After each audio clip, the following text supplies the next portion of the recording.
Before anything else, thank you so much po for all those students who have added me in my Facebook account. Tapos nag-send pa ng mga messages. For me, that's really something kasi unang-una, we don't know each other. Then you have added me and then send some messages asking for some advices. That's a courage.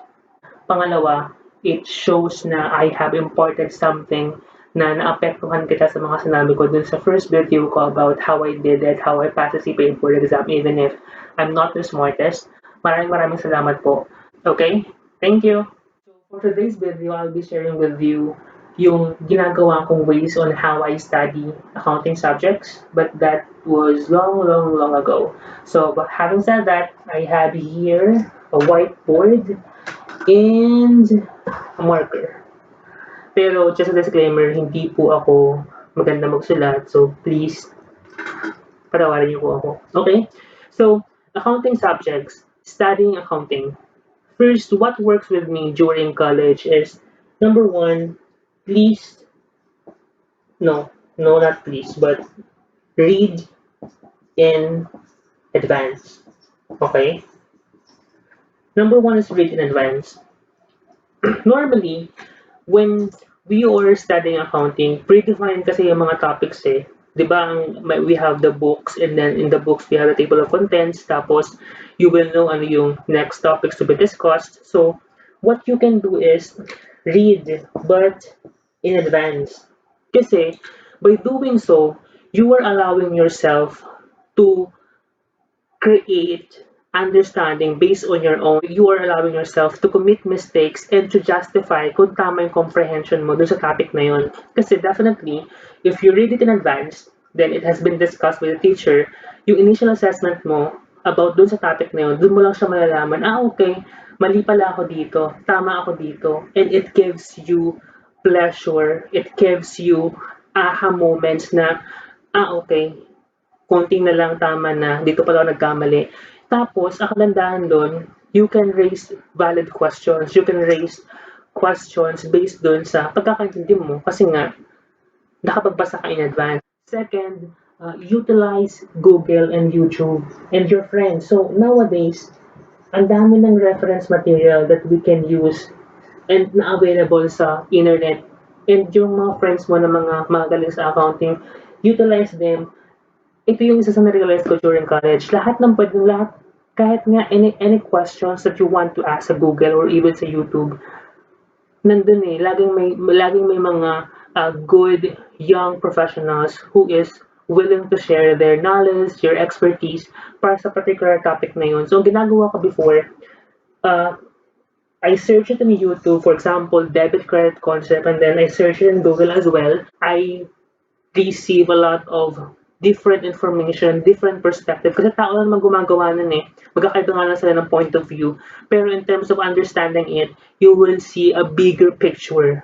Kaya yun, utilize Google, utilize YouTube. Kaya kung may mga fina-follow kayo ng mga young professionals, especially sa accounting field, follow them, subscribe to them para updated kayo sa mga pinopost nila. Kasi definitely, when they're creating a content about a particular topic, pinag-isipan nila yun and based yun sa kung paano nila mas naintindihan at kung paano nila mga best share sa inyo. Kaya, that's the second point.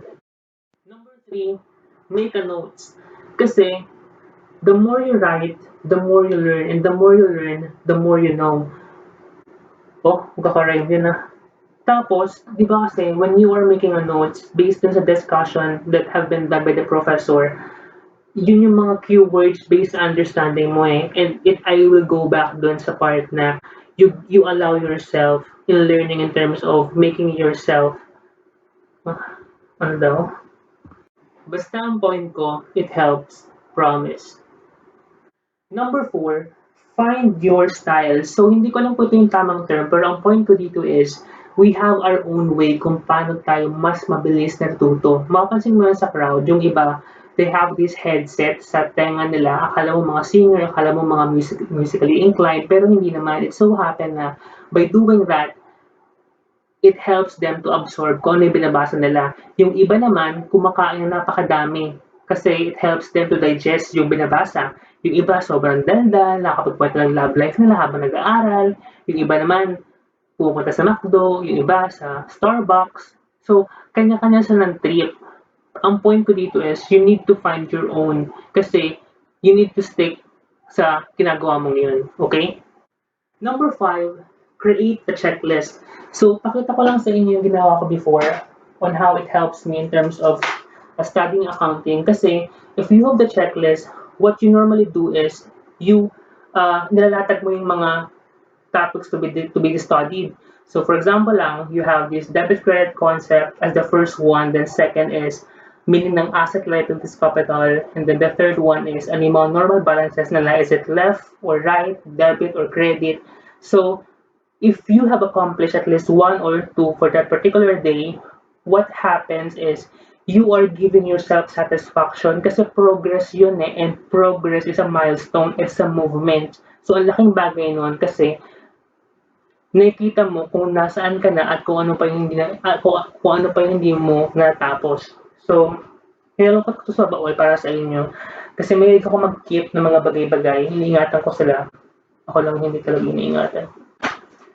Ayan, so I have this list, old worksheet way back then, 2013. Ang tagal na, 'di ba?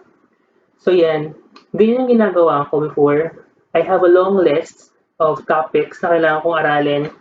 Tapos, yan, check ko sila kung tapos na. So, kung napapansin nyo dito, kung malinaw man, meron dyan, isang araw, tatlo, yung iba dalawa. Ibig sabihin ng tatlo, tatlong beses ko silang nabalikan. Yung iba naman, dalawa lang, yung iba wala. Yung mga wala dyan, nag-pray ako na wag sila lumabas during exam. Pero ganun siya. Kasi, it gives you progress, it gives you satisfaction, it gives you something na may na-accomplish ka. At malaking bagay yun, di ba? Kapag meron kang movement sa ginagawa mo. Yan. Meron ba ako dito? So, share ko lang din. Old, anong tawag dito? Schedule siya ng exam with the topics na kailangan mong i-take. We have 7 before if I'm not mistaken. Hindi ko na alam yung mga topics nyo ngayon. Sobrang layo na yan sa generation ko.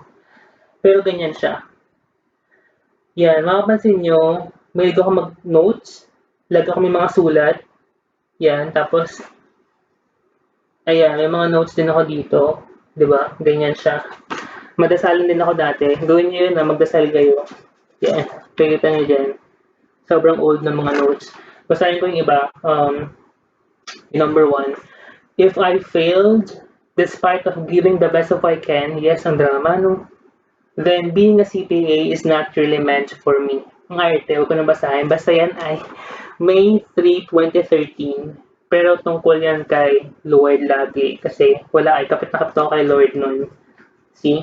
Ang tagal na, May 2013. So, create a checklist. It gives satisfaction. It gives progress. It gives accomplishment, milestone.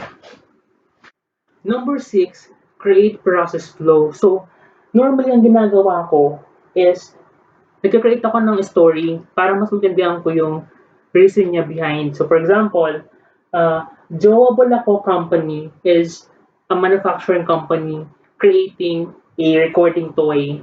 So, ang product nila is a recording toy, okay? Then, yung product na yun, for sure, ibebenta nila yan. So, magkakaroon sila ng sales, tama?